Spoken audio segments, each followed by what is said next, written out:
Hey guys, welcome to Single Tamil. Now 80 days 99% strategy, 40 days 99+% strategy, 30 days எல்லாத்துலயும் like Mach test strategy, revision strategy எல்லாமே போட்டே இருந்தேன். எல்லாத்துலயும் காமனா நான் சொல்லிட்டே இருந்தேன் இந்த மாதிரி மாக் டெஸ்ட் போட்டே இருக்கணும். எப்ப கடைசி 15 நாள் 10 நாள்ல போட்டே இருக்கணும் அப்படின்னு சொல்லிட்டே இருந்தேன். இன்னைக்கு ஜனவரி 5th, ஜனவரி 22 ஸ்டார்ட் ஆகுது. இன்னும் பாத்தீங்கன்னா 15 days to 17 days மட்டும்தான் இருக்கு. 15 days தான் அக்யூரேட்டா இருக்கு. லாஸ்ட் 2 days அது வேற மாதிரி பண்ணணும். ஸோ இந்த 15 daysல பார்க்கும்போது என்ன பண்ணணும், அதை என்ன சொல்லிட்டு இருந்தேன், மாக் டெஸ்ட் ஆரம்பிக்கணும் அப்படின்னு சொல்லிட்டே இருந்தேன். ஸோ எல்லாருமே நல்லா படிச்சுட்டு இருப்பீங்கன்னு நினைக்கிறேன். படிச்சு முடிச்சுட்டு இப்போ மாக் டெஸ்ட் ஸ்டார்ட் பண்ணிருப்பீங்கன்னு நினைச்சிட்டு இருக்கேன். நான் சொன்ன ஸ்ட்ராட்டஜியை ஃபாலோ பண்ணி நினைச்சிட்டு இருக்கேன். ஸோ கரெக்ட் தான். ஸோ இன்னில இருந்து நாளைக்கு மண்டே, ஸோ நாளைக்கு 6th ஜனவரி. ஸோ நாளையில இருந்து ஸ்டார்ட் பண்ணீங்கன்னா சாலிடா 15 days இருக்கு. அந்த 15 daysல 10 to 15 mark test, full paper test போட்டே ஆகணும்.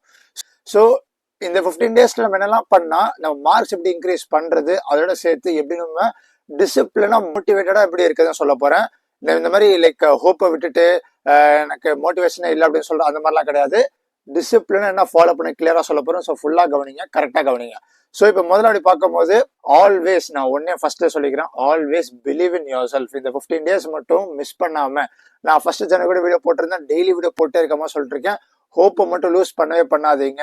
இந்த 20 நாள், இந்த 15 நாள், இன்னைக்கு கூட சொல்லிட்டு இருக்கேன், இந்த 15 நாள் ஹோப்பை லூஸ் பண்ணாம என்னால முடியும். லைக் இவ்வளோ கஷ்டப்பட்டீங்க, 2 years ஆயிடுச்சு. 2 yearsக்கு மேல நிறைய படிச்சுட்டு இருப்பீங்க.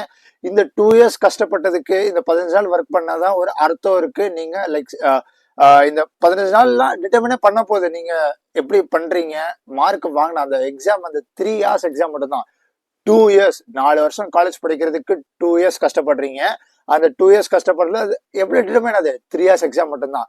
இந்த 3 years எக்ஸாம் நம்ம எப்படி மாசா இன்க்ரீஸ் பண்றதுன்ட்டு சொல்லிட்டு இருக்கேன். ஸோ இதை வந்துட்டு ஹோப்பை லூஸ் பண்ணாம அந்த 3 hour எக்ஸாம் நான் கிளியரா சாலிடா கிளியரா போடுவேன்.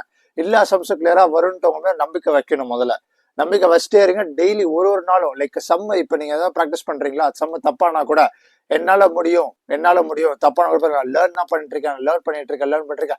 Last minute of the exam வரைக்கும் ஒன்னு புதுசா கத்துக்கிட்டே தான் இருக்கீங்க. தப்பு பண்ணா கூட லேர்ன் பண்ணிட்டே இருக்கீங்க, கத்துக்கிட்டே நீங்க அந்த மைண்ட் செட்டோட இருங்க. ஆல்வேஸ் லேர்னிங், லூசிங் கிடையாது. இப்போ ஒன்று தப்பு பண்றீங்களா, ஒன்னு மிஸ்டேக் ஆகுதா, லேர்னிங் ப்ராசஸ்.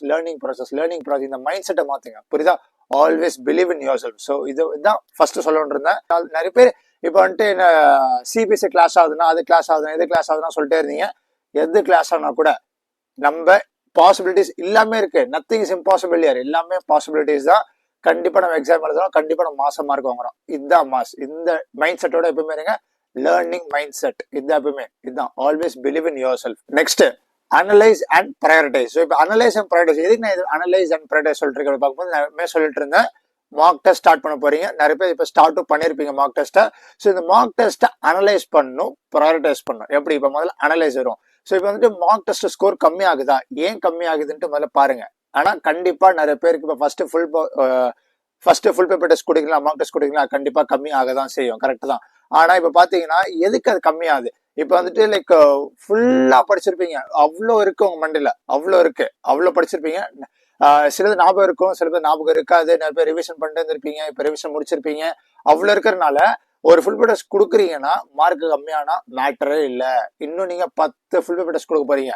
இது ஃபர்ஸ்ட் ஃபுல் பேப்பர் டெஸ்ட் தான். ஃபர்ஸ்ட் எப்பவுமே கிராஃப் எப்பவுமே பீக்ல இருக்கும். ஸ்டார்டிங் ஒன்னு கீழே இருந்து இப்படிதான். எதுவா இருந்தாலும் ஒன்னு ராக் பாட்டம் அடிச்சதுக்கு அப்புறமா தான் மேல போகும். எப்பயுமே அதை நல்லா புரிஞ்சுக்கோங்க. எப்பயுமே ஒன்று ராக் பாட்டம் அடிச்சதுக்கு அப்புறமா தான் மேல போகும். வேவ் கூட பாத்துக்கோங்க, கீழ இருந்து மேல வரும். எப்பயுமே கீழ இருந்தா மேல போக போகுது. ஸ்டார்டிங் யாரும் எடுத்துன்னு டாப்ல போய் உட்காரது கிடையாது. அதனால சொல்றேன், ஸ்டார்டிங் எப்பயுமே வந்துட்டு மார்க் கம்மியான கூட பரவாயில்ல, அனலைஸ் பண்ணுங்க. ஓகே, நான் இந்த டாபிக்ஸ் வந்துட்டு இப்ப தப்பா, லைக் இந்த டாபிக்ஸ் வந்து நான் படிக்கல, இந்த டாபிக்ஸ் எனக்கு மறந்துருச்சு, அந்த டாபிக்ஸை போயிட்டு ப்ராக்டிஸ் பண்ண ஆரம்பிங்க. இதுதான் அனலைஸ். லைக் இவ்வளோ ஒரு ஃபுல் பேப்பர் டெஸ்ட் கொடுக்குறீங்க, தப்பாகுது, இன்கரெக்ட் வருது, அன்ஆன்சர்டு வருது. அந்த அன்ஆன்சர்டும் இன்கரெக்டும் இந்த டாபிக்ஸ் நான் படிக்கல அப்படின்னு உங்களுக்கு ஒரு ஐடியா கிடைக்கும். அனலைஸ் பண்ணுங்க, இது தப்பாது, ஓகே நான் மறந்துட்டேன், இந்த ஃபார்முலா நான் மறந்துட்டேன். ஸோ இதெல்லாம் மறந்துட்டீங்க, இதெல்லாம் மிஸ் ஆகுதோ அதெல்லாம் நீங்க போயிட்டு பின்னாடி போயிட்டு ரிவைஸ் பண்ணுங்க. புரியுதா? இந்த 15 நாள் தான் ரொம்ப ஹார்ட் ஒர்க் போடணும். புரியுதா? இப்போ நெக்ஸ்ட் வருது ப்ரையாரிட்டைஸ். ஸோ ப்ரையாரிட்டைஸ் எடுத்து பார்க்கும்போது எப்பவுமே சொல்லியிருந்தேன், ஆல்வேஸ் வெயிட்டேஜ் டாபிக்ஸை ப்ரையாரிட்டைஸ் பண்ணுங்க. அதுதான் திரும்பி சொல்றேன். இப்போ ஏதாச்சும் லைக் ஒரு நீங்க படிச்ச சாப்டர், வெயிட்டேஜ் சாப்டர் படிச்ச சாப்டர் வெயிட்டேஜ் சாப்டர் அதெல்லாம் மறந்துச்சுன்னா அந்த வெயிட்டேஜ் சாப்டர்ஸை போயிட்டு ப்ரையாரிட்டைஸ் பண்ண ஆரம்பிங்க. இப்ப சில இன்கரெக்ட் அன்ஆன்சர்ட் இருக்குல்ல, அதெல்லாம் வெயிட்டேஜ் சாப்டர்ஸை போயிட்டு ப்ரையாரிட்டைஸ் பண்ண ஆரம்பிங்க. அந்த ஒரு கொஸ்டின் ஒரு சாப்டரா இருக்கும். அந்த ஒரு சாப்டர் எதெல்லாம் வெயிட்டேஜ் சாப்டரா கண்டுபிடிச்சு அந்த வெயிட்டேஜ் சாப்டர் திரும்பி ப்ரையாரிட்டைஸ் பண்ணுங்க. கண்டிப்பா ஒரு கொஸ்டின் ஜெய் மெயின்ல வந்துடும். அதுக்காக சொல்றேன், எல்லாத்துக்குமே போட்டிருந்த மாதிரி weightage chapter for physics, chemistry, maths. யாரெல்லாம் பார்க்கல இப்போ கூட டக்கு போய் பார்த்துட்டு அந்த வெயிட்டேஜ் சாப்டர்ஸ் மட்டும் டக்கு ரிவைஸ் பண்ணுங்க. இந்த 15 நாள் வேஸ்ட் பண்ணாதீங்க டைம். அதனால முதல்ல அனலைஸ் பண்ணுங்க, அதுக்கப்புறம் ப்ரையாரிட்டைஸ் பண்ணுங்க. அதான் அனலைஸ் அண்ட் ப்ரையாரிட்டைஸ். நெக்ஸ்ட் அப்படி வரும்போது practice smartly and PYQs mock test. இதனடா PYQs மார்க் டெஸ்ட் பார்க்கும்போது நிறைய பேர் கோச்சிங் சென்டர்ஸ் போயிருப்பீங்க, நிறைய பேர் கோச்சிங் சென்டர் போயிருக்க மாட்டீங்க, நிறைய பேர் செல்ஃபா வேற மாதிரி மார்க் டெஸ்ட் போட்டுருந்தீங்க. இப்போ ஃபுல் பேப்பர் மார்க் டெஸ்ட் போடணும்னு சொல்லிட்டு இருந்தா. ஃபுல் பேப்பர் மார்க் டெஸ்ட்னா நடுவில் லைக் ஆல்டர்னேட்டிவா ஆரஞ்சு இப்போ உங்கள்கிட்ட சோர்சஸா இல்லைன்னா ஆன்லைன்ல அவைலபிள் என்ன அவைலபிள் PYQs மார்க் டெஸ்ட் அதை போட ஆரம்பிங்க. PYQs மார்க் டெஸ்ட் ஒரு ஜெய் எக்ஸ்பீரியன்ஸ், ஜெய் மெயினோட எக்ஸ்பீரியன்ஸ் இருக்கும். இந்த மாதிரி 2024 பேப்பர் போடுங்க ஒரு நாள். 2024ல பாத்தீங்கன்னா ஏப்ரல் செஷன் இருக்கு, ஜனவரி செஷன் இருக்கு. ஏப்ரல்ல 12 பேப்பர் இருக்கும், ஜனவரில 12 பேப்பர் இருக்கும். 24 பேப்பர்ஸ் இருக்கு. அந்த 24 பேப்பர்ஸ் 2024 மட்டும். அதை தவிர்த்து 2023 இருக்கு, அதுல 24 பேப்பர்ஸ் வரும். 2022 இருக்கு, அதுல 10 பேப்பர்ஸ் வரும். 10, 10, 24 அந்த மாதிரி லைக் 2020, 2024, அந்த மாதிரி 24 பேப்பர்ஸ் 20 பேப்பர்ஸ் போயிட்டே இருக்கும்ல. ஒரு நாளைக்கு 2 PYQs மார்க் டெஸ்ட் கொடுங்க. அதை அனலைஸ் பண்ணுங்க. அப்பதான் உங்களுக்கு தெரியும் இந்த ஐவி டெஸ்ட் டாபிக்ஸ்லாம் நான் வந்துட்டு ப்ரையாரிட்டைஸ் பண்ணணும், இது எனக்கு மறந்துருச்சு. PYQs மார்க் டெஸ்டா போட்டு PYQs மார்க் டெஸ்டா இல்ல எவ்வளவு வருது அப்படின்னு இப்ப எப்பவுமே பண்றது பாத்தீங்கன்னா ஹை லெவலா போகாதீங்க. ஹை லெவல் சம்ஸா போனீங்கன்னா இந்த சில்லியான சம்ஸ் கூட நீங்க சில்லி மிஸ்டேக் பண்ணி மார்க் விட்டுருங்க. 5 மார்க் போயிடும். +4 - 5 மார்க் போயிடும். அதான் சொல்றேன், ஜெய்மீன் மூலியமா எப்படி கேட்கறாங்களோ அந்த டைப் ஆஃப் கொஸ்டின்ஸ் மட்டும் சால்வ் பண்ணிட்டே இருங்க. அப்பதான் உங்களுக்கு வந்துட்டு இந்த மாதிரி தெரியும். ஓகே, இந்த மாதிரி கொஸ்டின் கேட்கறாங்க, இந்த மாதிரி லெவல் ஆஃப் கொஸ்டின் மட்டும் நான் சால்வ் பண்ண போறேன். அதனால PYQs மட்டும் சால்வ் பண்ணுங்க. PYQs லைக் சாப்டர் வைஸா போடாதீங்க, ஃபுல் பேப்பர் டெஸ்டா மார்க் டெஸ்டா போடுங்க. அது மாதிரி ஸ்மார்ட்டா ரிவைஸ் பண்ணுங்க. அதான் நான் சொல்லியிருந்த மாதிரி பிராக்டிஸ் ஸ்மார்ட்லினா முதல்ல வந்துட்டு ஒரு புக் வச்சிருப்பீங்க, புக் வைக்கலாம்னாலும் பரவாயில்ல. PYQs ஒரு மார்க் டெஸ்டா PYQs போட்டே வாங்க. எதெல்லாம் தெரியலையோ இப்போ உங்கள்கிட்ட சோர்சஸே இல்லைன்னா கூட பரவாயில்ல, PYQs மார்க் டெஸ்ட் போட்டதுக்கு அப்புறமா NCERT புக்கை போயிட்டு அந்த போர்ட்ஸ் புக் வச்சிருப்பீங்க, ஒரு ஸ்டேட் போர்ட் படிச்சுட்டு இருப்பீங்க, ஒரு CBSE படிச்சிருப்பீங்க, அந்த போர்ட்ஸ் புக்கை போயிட்டு ரிவைஸ் பண்ண ஆரம்பிங்க. அதான் அதுல இருக்க சம்ஸ்லாம் ப்ராக்டிஸ் பண்ணுங்க. அதுக்கப்புறம் PYQs தப்பானது, இன்கரெக்ட், அன்ஆன்சர்டு இதெல்லாம் PYQs மார்க் டெஸ்ட் கொடுத்ததுக்கு அப்புறம் அனலைஸ் பண்ணி அதை திரும்பி ரிப்பீட்டடா ரிவைஸ் பண்ணுங்க. இதை மட்டும் இந்த 15 நாள் மட்டும் ஃபாலோ பண்ணுங்க. கோச்சிங் சென்டர்ஸ் போயிட்டு இருக்க பசங்களாம் ஓகே, வெல் அண்ட் குட். அதுல கொடுக்குற PYQs அவங்க வந்துட்டு ஒரு மார்க் டெஸ்ட் கொடுத்துட்டு இருப்பாங்க. நீங்க அதை மட்டும் டிபெண்ட் பண்ணாம என்ன பண்றீங்கன்னா PYQs மார்க் டெஸ்ட் சேர்த்து எடுத்து போடுங்க. ஏன்னா கோச்சிங் சென்டர்ஸ் எப்பயுமே கொஞ்சம் லெவல் அதிகமா தான் கொடுப்பாங்க. அதிகமா கொடுத்தா கொஞ்சம் தப்பு வரதான் செய்யும். அதை வராம இருக்கிறதுக்கு தான் நான் சொல்றேன், அந்த ஜெய் லெவல் ஆஃப் கொஸ்டின்ஸை சால்வ் பண்ணுங்க. You will be able to get it. So அந்த PYQs மார்க் டெஸ்டா கொடுங்க. அதை திரும்பி சொல்லிட்டு இருக்கேன். ஸோ புரியுதா? ஸோ நெக்ஸ்ட் அப்படி வரும்போது build revision routine. So build revision routine அப்படி பார்க்கும்போது டெய்லி ரிவிஷனுக்கு இவ்வளோ டைம் நீங்கள் ஒதுக்கணும். நான் சொல்லியிருந்தேன், இப்போ பார்த்தீங்கன்னா 2 தடவை PYQs மார்க் டெஸ்ட் டெய்லி போடுங்க சொல்லியிருந்தேன். அது தவிர்த்து 6 hours தான் வருது. அது தவிர்த்து என்ன பண்ணணும், நீங்கள் வீக் ஏரியாஸ்லாம் கண்டுபிடிச்சிருப்பீங்க. இப்போ ஒரு PYQs மார்க் டெஸ்ட் கொடுக்குறீங்க, சில சாப்டர்ஸ் மறந்துச்சு, ஐவிட சாப்டர்ஸ் மறந்துச்சு, அதெல்லாம் திரும்பி எடுத்துட்டு போய் படிக்கிறீங்க. படிச்சதுக்கு அப்புறமா ரிவிஷன் பண்றீங்க. ரிவிஷன் பண்ணும்போது அதான் ரிவிஷனுக்கு டைம் கொடுக்கணும். ஒரு பேப்பர் போடுறீங்க, தப்பாது ரிவிஷன் பண்றீங்க. அடுத்த பேப்பர் போடுறீங்க, அதுவும் தப்பாது ரிவிஷன் போடுறீங்க. அந்த ஒரு பேப்பர்லயும் கர்வ் இப்படி வந்தா கூட பரவாயில்ல, கண்டிப்பா கர்வ் மேல போகும். நமக்கு அந்த பீக் வர்றதுக்கு தான். அந்த பீக் எங்க இருக்கணும், கடைசி எக்ஸாம் நாள்ல அந்த பீக் இருக்கணும். அது வரைக்கும் நீங்க கீழே வந்தா தப்பே கிடையாது. இங்க மேல வந்துட்டு இப்ப எப்பவுமே வேவ் கீழே இருந்து மேல போகும், கீழே மேல போகும்ல. உங்களுக்கு பீக் எங்க அடிக்கணும், பீக் வந்துட்டு மேல அடிக்கணும். அந்த மேலனா எங்க, எக்ஸாம் டைம் அப்ப உங்களுக்கு ஜெய் மெயின் எக்ஸாம் எங்க இருக்கோ, அந்த எந்த நாள் இருக்கோ அந்த நாள்ல உங்களுக்கு பீக் அடிக்கணும். ஆனா அந்த பீக் வந்துட்டு இப்ப ரிவிஷன்லயே அடிச்சிச்சுன்னா எக்ஸாம் இப்ப கீழே வந்துடுவீங்க. அதனால நீங்க வந்தா கூட வெல் அண்ட் குட், மேல போய் இருக்கலாம், தப்பே கிடையாது. நீங்க ஓவர் கான்பிடன்ஸ்ல போயிட்டு கீழே வந்துடாதீங்க, அது தப்பு பண்ணாதீங்க. கீழே லைக் மார்க்ஸ் லோவா இருந்தா கூட பரவாயில்ல, no problem, you will be able to get it. கீழே இருந்தா கூட மேல போகும். அதான் சொல்றேன். ஸோ தப்பானதெல்லாம் லைக் அன்ஆன்சர்டு இன்கரெக்ட்லாம் ரிவிஷன் பண்ணிக்கிட்டு உங்களோட லைக் ப்ரையாரிட்டைஸ் பண்ணிட்டு அனலைஸ் பண்ணிட்டு அதை தப்புல திரும்பி படிச்சுட்டு ரொம்ப கான்செப்டை கெயின் பண்ணிட்டீங்கன்னா you will be able to get it. கண்டிப்பா நம்ம மார்க் வாங்கிடலாம். ஸோ இப்போ நீங்க என்ன பண்றீங்க, தப்பெல்லாம் கண்டுபிடிக்கிறீங்க, எங்கெல்லாம் நான் தப்பு பண்றேன், எங்கெல்லாம் நான் மிஸ் பண்றேன், எப்படி தப்பு பண்றேன், எப்படி எனக்கு வந்துட்டு மார்க் போய்கிட்டே இருக்கு, அதெல்லாம் அனலைஸ் பண்ணிட்டு அதை மாஸ்டர் பண்ணிட்டே வந்தீங்கன்னா கண்டிப்பா பீக் வந்துட்டு உங்க எக்ஸாம் நல்லா அடிக்கும். ஸோ புரியுதா? ஸோ ஒரு பேப்பர் போடுறீங்களா, பேப்பருக்கு ரிவிஷன் லைக் படிக்கிறீங்க, படிக்கிறதா ரிவிஷன் தான். இப்போ என்ன படிக்கிறீங்களோ இட்ஸ் ரிவிஷன் ஃபார் யூ தான். ஒரு பேப்பர் போடுறீங்க, ரிவிஷன் பண்றீங்க, இன்னொரு பேப்பர் போடுறீங்க, ரிவிஷன் பண்றீங்க, படிக்கிறீங்க, எக்ஸாம் எழுதுறீங்க, படிக்கிறீங்க, எக்ஸாம் எழுதுறீங்க. இந்த 15 நாள் ஃப்ரீ டைம் கிடைக்கும் போதெல்லாம் படிச்சுட்டே இருக்கீங்க. ஏன்னா 15 நாள் கஷ்டப்படுங்க, கண்டிப்பா ஒரு நல்ல காலேஜ்ல போய் செட்டில் ஆயிடலாம். அதுதான் சொல்லிட்டு இருக்கேன். ஸோ புரியுதா? நெக்ஸ்ட் இன்னும் வரும்போது ஸ்டே பாசிட்டிவ் அண்ட் ஹெல்தி. எப்பயுமே லைக் கஷ்டப்படதா சொல்றேன், கஷ்டப்படாம இருக்கவே கூடாது.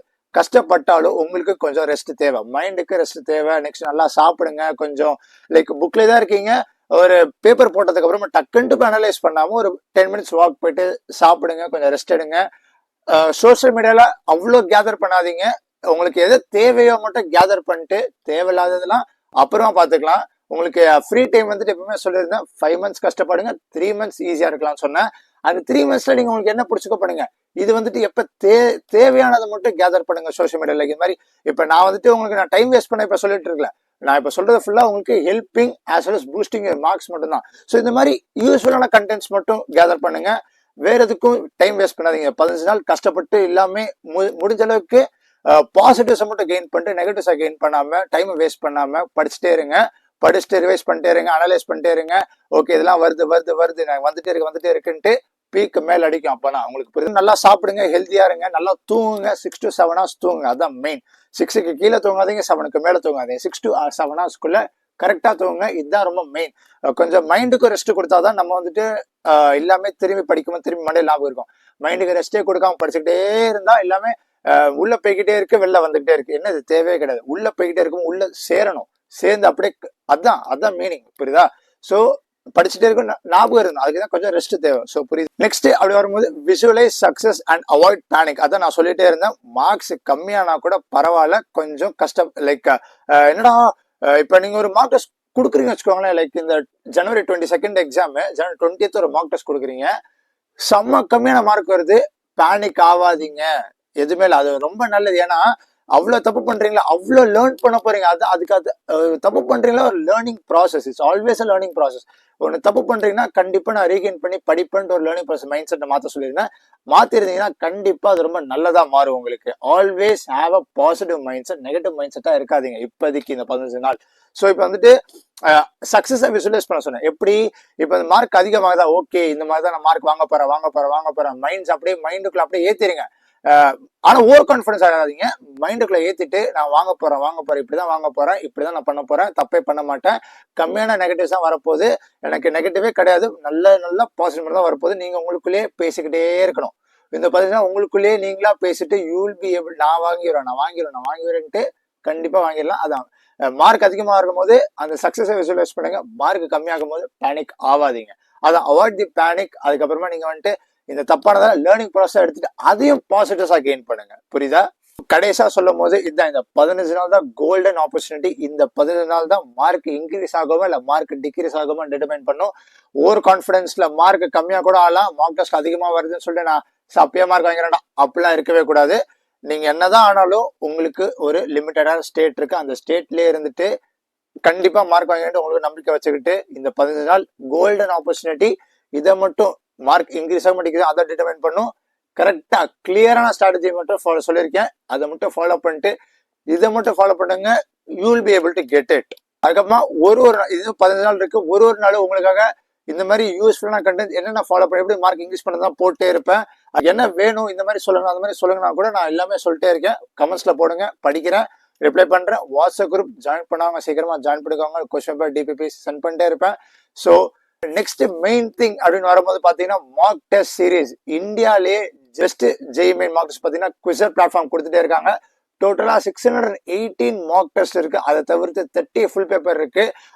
அந்த 30 ஃபுல் பேப்பர் வந்து 15 ஃபுல் பேப்பர் டெஸ்ட் வந்துட்டு ஃபர்ஸ்ட் செஷனுக்கு, 15 ஃபுல் பேப்பர் டெஸ்ட் வந்து செகண்ட் செஷனுக்கு. இதெல்லாம் ஒரு கிளியர் கட் ஸ்ட்ராட்டஜியோட அவைல் பண்ணிருக்காங்க. இந்த மார்க் டெஸ்ட் பத்தி ஃபுல் பிரைசிங் டீடைல்ஸ் எப்படி நடக்குது, எப்படி நடக்கும், இல்ல கீழே ஒரு போட்டோ காமிச்சிட்டு இருக்கேன், அதான் இந்த வீடியோட தம்ப்நெயில். இந்த வீடியோ போய் கிளிக் பண்ணிட்டு செக் பண்ணிக்கோங்க, கிளியரா எக்ஸ்பிளைன் பண்ணியிருப்பேன். இதோட சக்சஸ் ரேட்ல ரொம்ப அதிகம். கண்டிப்பா வருஷம் 2024ல ஒரு எக்ஸாம்பிள் சொல்லணும்னா 2000 பீப்புள் வந்துட்டு 99+% வாங்கியிருக்காங்க இந்த மார்க் டெஸ்ட் படிச்சு மட்டுமே. அதே மாதிரி 200+ ஸ்டூடெண்ட்ஸ் வந்துட்டு வாங்கியிருக்காங்க 100% இன் 1 or 2 சப்ஜெக்ட்ஸ். ஸோ இந்த மாதிரி நீங்க இந்த மார்க் டெஸ்ட் வாங்கியிருந்தீங்கனாலே கண்டிப்பா மார்க்ஸை இன்க்ரீஸ் பண்ணலாம். மார்க் டெஸ்ட் லைக் இந்த மாதிரி கோச்சஸ் போகாதவங்க, எதுவுமே இல்லாதவங்க இதை கொஞ்சம் அவைல் பண்ணிக்கோங்க. செகண்ட் செஷன் வரைக்கும் இருக்கு, 30th மார்ச் வரைக்கும் இருக்கு. அதனால இந்த மார்க் டெஸ்ட் வாங்கிட்டீங்கன்னா கண்டிப்பா டிஃப்ரெண்ட் டைப் ஆஃப் கொஸ்டின்ஸ் பார்க்கலாம், ஜெய்மெயில் லெவல் கொஸ்டின்ஸே பார்க்கலாம். பிரைசிங் டீடைல்ஸ் எல்லாமே பாத்தீங்கன்னா 6000 rupeesக்கு ஃபிளாட் டிஸ்கவுண்டோட கொடுத்துட்டு இருக்காங்க. நான் ஒரு கூப்பன் கோடு காமிச்சிட்டு இருக்கேன், SNG25. அதை யூஸ் பண்ணீங்கனாலே 500 rupees ஆஃபர் இருக்கு. ஸோ 5500க்கு உங்களுக்கு பெஸ்ட் டெஸ்ட் சீரிஸ் கிடைக்கும் ஜெய்மெயினுக்கு. அது செகண்ட் செஷன் வரைக்கும் இருக்கு. அதனால ஈஸியா இப்பவே அவைல் பண்ணிருங்க. எக்ஸாம் வேற பக்கத்துல வந்துட்டே இருக்கு. 15 நாள் இருக்கு. 15 மார்க் டெஸ்ட் டக்கு டக்குன்னு எடுத்துட்டு மாசம் நம்ம மார்க் வாங்கிட்டு போய்கிட்டே இருக்கலாம். ஸோ அதுக்காக தான் சொல்றேன், இந்த மார்க் டெஸ்ட் அவைல் பண்ணிக்கோங்க. ஸோ எந்த டவுட்ஸ் இருந்தால் கமெண்ட்ஸ்ல கேளுங்க. அந்த வீடியோ மறக்காம பாருங்க. அதுல இருக்க என் ஃபோன் நம்பர் டிஸ்கிரிப்ஷன் எல்லாமே கொடுத்துருக்கேன். லிங்க் கூட சேர்த்து, டிஸ்கவுண்ட் லிங்க் கூட சேர்த்து எல்லாமே கொடுத்துருக்கேன். ஸோ இதே மாதிரி நிறைய வீடியோஸ் வந்துகிட்டே இருக்கு. So stay tune. All the best. பார்ப்போம்.